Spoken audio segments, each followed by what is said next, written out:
Before we really get into it, let me just give you a little bit of background on myself and Treasury Prime. See the picture of my dog there. There you go. I see more people are coming in. Oh, look who, special guest star.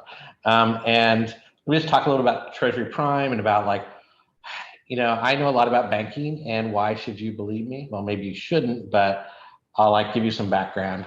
We can talk about banking all day long. Treasury, that's what I do here at Treasury Prime. We're a startup. We're a couple years old. We've raised some good amount of money. We have the best investor around. So thanks, Jason. And what we do is we connect banks to fintechs, and we automate how a bank works, and we help fintechs do banking services. Previous life, right before this, I ran the fintech group at Silicon Valley Bank for a couple of years. They had purchased my last company called Standard Treasury, and that was like the aha moment. Like you can see how the sausage is being made inside a bank, and that really showed us how banks work, and now we could like make the economy better for everyone by making banking better for everyone. And as more people join, I want to encourage everyone to stop me, interrupt. Like I said, I can talk about this all day long. I will just go on and on and on about it. But they're like, when I talk about banking, there are three things that everyone usually gets wrong. And so I want to like get those out of the way before anything else. The basic thing is that everyone's banking, their bias is usually, it's because of their personal banking accounts. Everything they think about banking is colored by that, by these retail accounts. And usually that's not what banking is about. The way banks make money is that they sell your deposits as loans to somebody else. So they're in the business of selling money, and they can only do that really if they can get cheap money.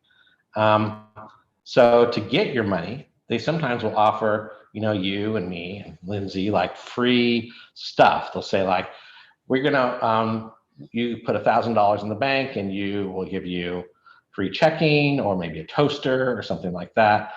But really they're doing that to get the cheap deposits. And people are, because they come to a bank and they say, I want to put some sort of app, some sort of banking embedded system inside my SaaS product, that should be free, right? It's not free. I hate to tell you this, but there's no such thing as a free lunch. Banks are a business. They're in it to make business. Just because we all saw, the cartoons of the vaults and the gold and, people rolling around it, that's not how banks work. They're just a regular business. The way they work is they sell money, and the margin on it is how much they make. So let me just ask a question before I get too far along here. Like, who banks at one of the $1 trillion banks? That's like Chase, B of A, Wells, Citi, anybody? Those places, usually they're okay. They're fine for retail banking. They have ATMs and whatnot all over the place. But their reason that they're big and the reason that they can offer you free stuff, like free ATM sometimes, is because they want your deposits. They don't actually pay you that much in interest. So if you're a SaaS business and want to come to a bank, you have to realize that going in. That's one thing. Not everything in a bank is free. Everything costs money, somebody. Here's the second thing that people think about banks. It's kind of not true. It's like, if I bring money to a bank, they should give me this huge pile of interest, right? I'm a SaaS business. I'm going to bring them so much money from my business. I'm going to give them $1 million in deposits, or probably more likely $10,000 in deposits. Boy, they should give me a lot of interest like that, like 2-3%. Well, first of all, we're in the middle of global crisis, so that's not going to happen. But even back in the day when the Fed rate was 2% or something, it was pretty hard to get a bank to give you that on these bigger accounts. And why is that? It's the reasons I was stating before. The way a bank makes money is that they get cheap deposits and sell expensive loans. If they're giving you all their deposit interest away, their margins are smaller and they're not making as much money, so they don't want to do that. If you bring them a lot of deposits, you can make a deal for sure. But really what's going to happen is that they're going to try to inch you down on that margin, because that margin is everything to them. I'll pause for a moment there. Any questions about that yet? I'll give you another break in a second. All right, here's the last one. Interchange fees. Who knows here what an interchange fee is? Anybody? Anybody? When you use your card, like here's a nice Brex card. It's a great product. You swipe it. That costs the merchant money. You swipe $100. It costs the merchant $2 or $3, depending on what you're doing exactly. That $2 or $3, a little bit goes to MasterCard. At least in this case, it's a MasterCard card, and a few bucks go to the banks who are handling the transaction, and the rest goes to somebody. In this case, it goes to Brex. Brex works only because they have such a large volume of fees attached, of interchange. It's not just me who has this. There's thousands, tens of thousands, hundreds of thousands of people who have this card, and they're using it for business expenses, and that's a significant amount of revenue. However, it only works at scale. If Brex only had 1,000 clients, they couldn't make any money. If they're only making $1 or $2 per swipe at a store, or paying their SaaS bills or whatever, that's not enough revenue. It only works at huge scale. Like we have some partners like Stripe and Marqeta, and their average transaction fee is $100 on average. So if you're going to have a $100 million business or even a $10 million business, think that's a lot of swipes that you have to get through. And so it only works at very, very large scale. So if you want to base your business on interchange fees, it really has to be very large. And generally, this is not a significant revenue for most companies starting out. It's nice. If you have another line of business, it's great, but it's not significant. So which leads me to what I've been saying along. How do banks make money? They get cheap deposits. They sell expensive loans. That's how it works. If you make expensive deposits, that's not as good for them. So they don't like that. They might do it, but they don't like it. If you're not bringing them deposits, what else are they going to do, right? Their main business is writing loans. Their business is not really gathering deposits. They like that, but only because it's cheap money. The reason that they want this money so they can write loans, and if you're not going to give them enough margin, that's when they're going to charge you fees. So generally, if you're going to make an app and have some embedded banking system, or maybe you're going to try to be a neobank, you have to bring the bank something, either deposits or fees, because their business, it's just a regular business. They have a weird model because they're selling money, but it's still just a business, and they have to make their margin just like we all do. I'm going to pause for a minute. Going pretty fast. Any questions so far? Anyone want to know anything about interchange or anything like that? All right. I have a prediction that this will be a short roundtable. All right. So I have a few use cases I'll run through. Feel free to interrupt me with questions. Let's go use case number one. I have only two. So here's the first use case. So we have a client. They're a regular SaaS business, just probably like a lot of us. And what is their business? They're an accounting SaaS company. Probably heard of them. I can't tell you their name, unfortunately. And this 10K paying clients, let's say it's significantly more than 10,000 paying clients. And they have an accounting package that they sell to small and medium-sized businesses. You have a muffler shop or whatever, and you can run your business on their accounting platform. This is a great business. It's like a lot of SaaS businesses. Customers are very happy. Customers had a problem, though, and that is a common problem in banking. And that problem is that the disconnect between the accounting system and the banking system caused problems. You got a payment in, they're like, who in the heck got this? Where'd this payment come from? What's it doing? Nobody knows. So there's a lot of hand reconciliation done, which is that process where you're trying to figure out, like on your bills that you get, like, what's this credit card payment for? But if you're a business, the amount of payments you get is much larger, and so it's a bigger problem. So what this partner of ours did is that they embedded a bank account in their accounting system. We found them a banking partner. We provided them all the software tools, and they said to all their, many tens of thousands of clients, we'll let you open a bank account and embed that directly into your accounting software. This is great for everyone. It's great for the client because the reconciliation problems become way easier. It's great for the SaaS business because they actually charge the clients for that. It's an extra service, so it's more fees for them. Um, it's a better service overall because, frankly, the Treasury Prime, which is our company, our transaction history is better than anyone else in the US's, just because we know more about how a bank works. And it's great for the bank. Like, don't forget the bank in this equation. They love this business because, boy, all these small businesses have pretty good deposits. 10,000, 100,000 in deposits, that's real money. And generally they're very stable, long-term businesses. And for them, that's great. We started out in day one and we opened a lot of accounts and we started putting a lot of deposits in there. Immediate win for the bank. They immediately love that. The clients are using it immediately like that. Another thing that happened over the next year, which we maybe didn't expect as much, is that the clients use this service so much that the fees that they're paying just in sending money or doing wires or whatever were significant enough that actually is a significant revenue stream for both the bank and the SaaS business. Like, they made a lot of money doing this, and that's great. So like, think of how you can embed a banking product in your SaaS business that if you do it right, everyone can win. It can be a new source of revenue for you. The bank will love you. The bank might actually, like in this case, they pay some deposit interest back to the SaaS business because they're bringing so many deposits. And of course, I want that because that's my main business. Every time you use us, you pay us you pay us a usage fee.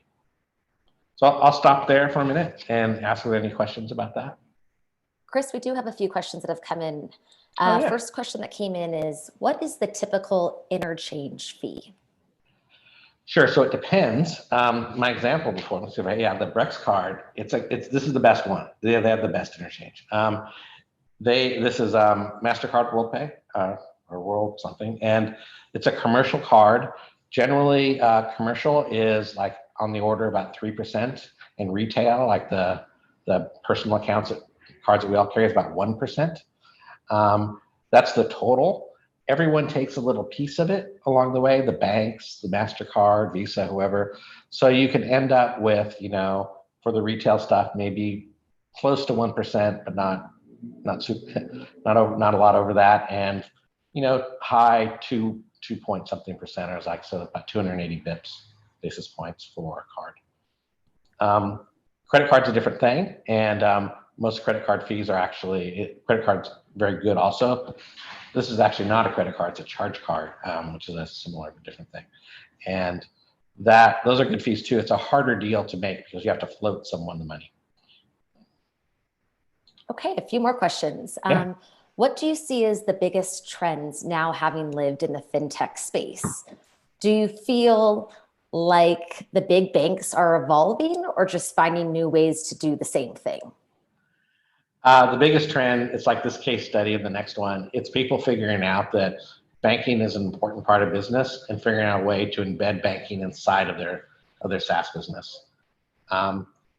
It's happening everywhere. Like, there's barbershops, SaaS businesses doing this. My next example is landlords, this accounting firm. That's what you see. Frankly, the $1 trillion banks, like, I wouldn't wait on them. It's like waiting on these giant enterprise companies. They don't move quickly. You got to go into this knowing that banks are slow. And if you can move faster than a bank, you can easily do better than they can. That's what I see. Okay. Regarding case one that you just walked us through, the question is, what is your company's role in that case study? Sure. I glossed over that because that's interesting to me, but maybe not as much to everybody else. It turns out it's really hard to talk to a bank. Like, we all can talk to each other, we're all like sassy, techie people, and it's easy for us to say, how would this work? A bank's a different beast. They're slow moving, they're bureaucratic, they have a lot of regulatory constraints on them. What Treasury Prime does is provide a technology platform, an API, to connect you to a bank. And we have 4 banks that we're in connection with right now. And we take care of all the regulatory constraints. We make sure no one's doing money laundering. We make sure that we're connected to these back-end banking systems, which are, some of them were built in the 80s, not a joke. And, there's some mainframe running somewhere, and you don't want to connect to them. It's terrible. But for whatever reason, we like it. So we do that, and we have an API around that. So that's what we do. So for this accounting firm. They said they wanted to embed a bank account, and we said, great, here's our API. But you can go to dashboard.treasuryprime.com and just see our public API. And they like, oh, that's easy. And it was a very quick sale. And from like first call to production, I think it was 6 weeks. So that was fast. Usually for a bank, it's usually, without us, it's usually a year plus.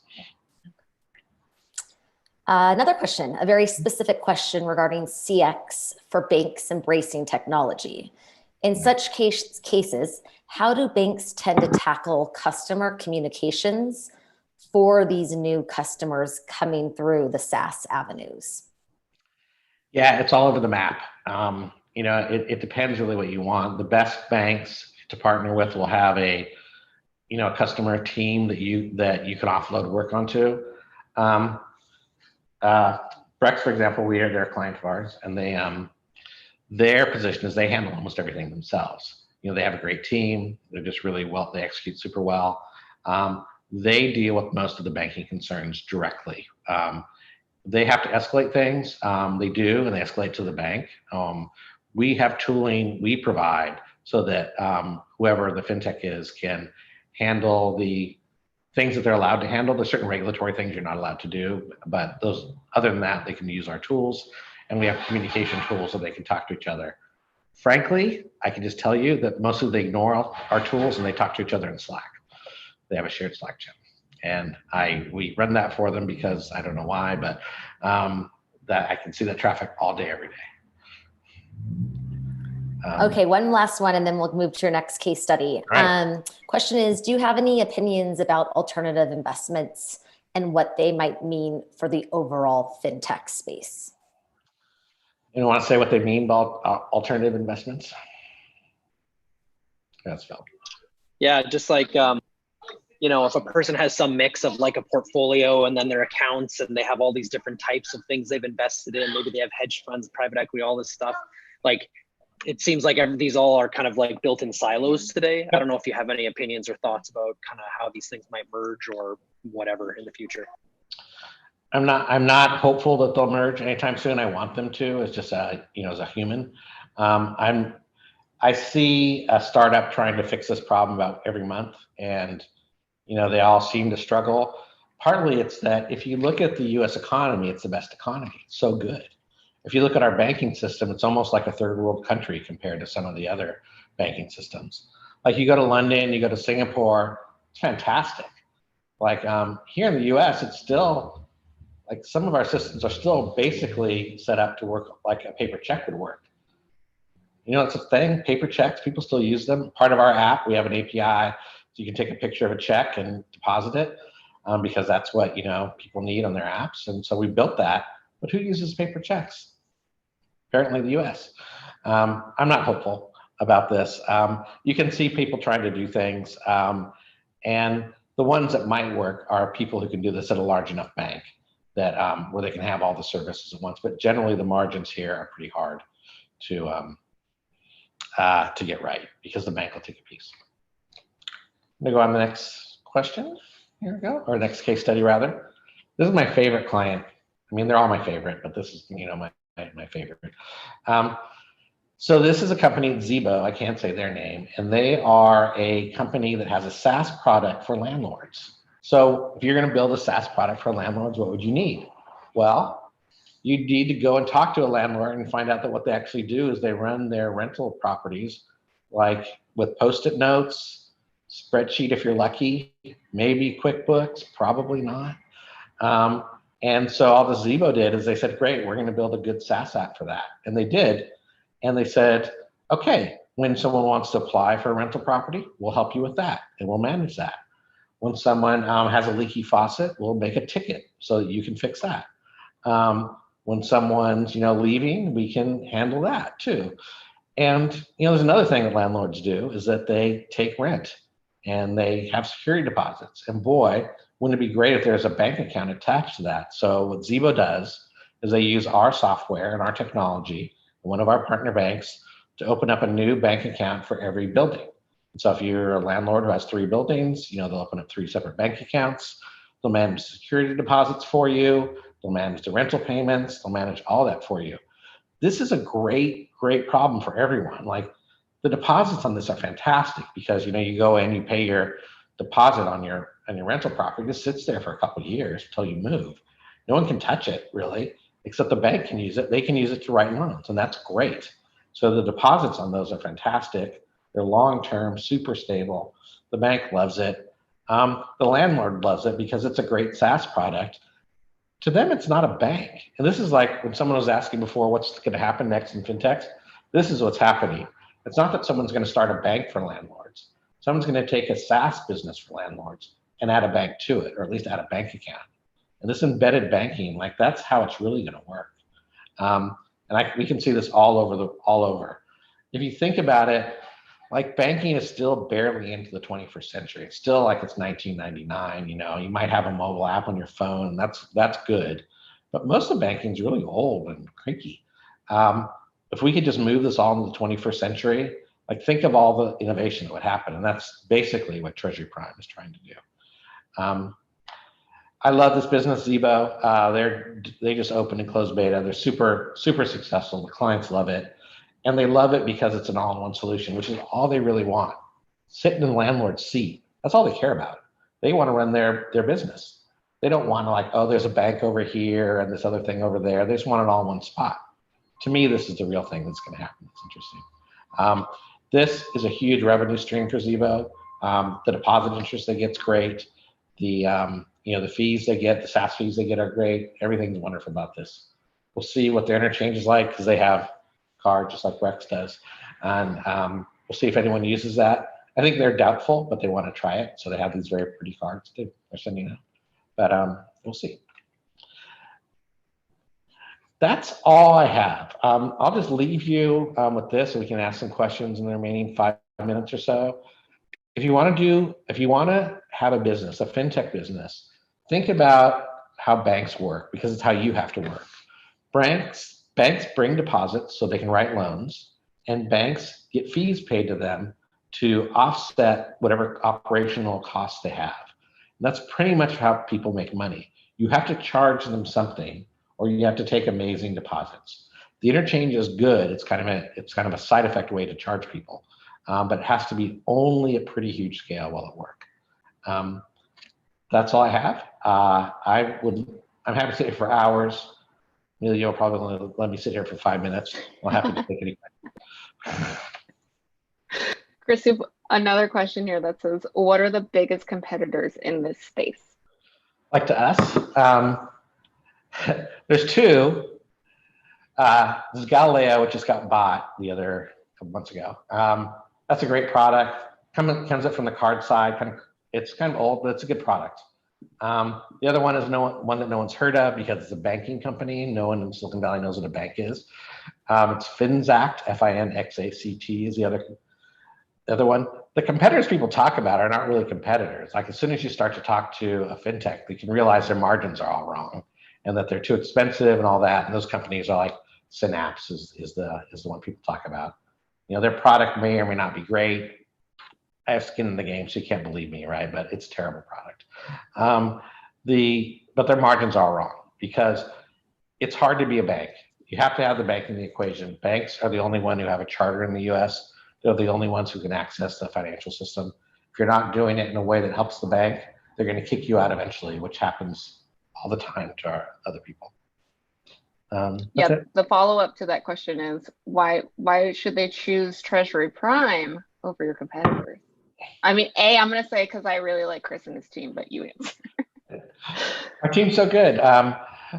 It's because like if you're a fintech or at least have a part of your product which has a financial focus on it, your most important partner is your bank. Like they could turn you off in a second. That'll ruin your business. If you don't have a direct relationship with your banker, you're doing it wrong, in my opinion. Besides our best of breed technology, besides our great API that everyone loves, that's the thing that we do that other people don't. Talk to your banker. Like if you want to talk to them every day, God love you, go right ahead. If you want to talk to them once a year, that's also good, which we have some clients too. But you need that opportunity. You want that behind a wall where you're not allowed to talk to the banker because they hold the keys to the kingdom. You have to be a good partner. Yeah, good answer. Follow-up question from Phil, which is, What was your biggest challenge trying to integrate with some of the antiquated systems that you mentioned earlier? It's like a puzzle every time. Do you remember that old-fashioned video game Myst where you have to click on the wall until like the magic door opens? It's like that. Like there's no real manuals, or when there are, they're wrong. So it's a constant experimentation. Because of just our background, our last company got bought by Silicon Valley Bank, and we did all the integration at SVB. We've probably done this more than anyone else in the world. And it's just like all these puzzles. And it's layered systems on top of layered systems. And for the techie among you, I'll give you a quick example, is that some of them are just SOAP interfaces, but they're SOAP interfaces which wrap other systems which get sent to a mainframe. So you end up having to encode the fields you're sending in binary coded decimal for some fields, but not others, depending upon where they're getting sent. And there's no one who tells you that. You just have to try it. You have to try 100 things. We literally write programs to try 100 things and then just look at which one works. It's super fun if you like that sort of thing, or terrible if you don't. All right, well, we are right at time. So Chris, thanks for hosting your roundtable. I'm a fan of yours and your team. How can folks get in touch with you if they want to learn more or pick your brain? Sure. So go to treasuryprime.com and click on our form field there. Just email us at help@treasuryprime and we can tell you more, and we're happy to help. Like you can tell, I will talk about banks like all day long. All day. So, all day. It's great. Thanks, everybody. Thanks for joining, everyone. Have a good rest of semester. Bye-bye. Thank you very much. Thank you.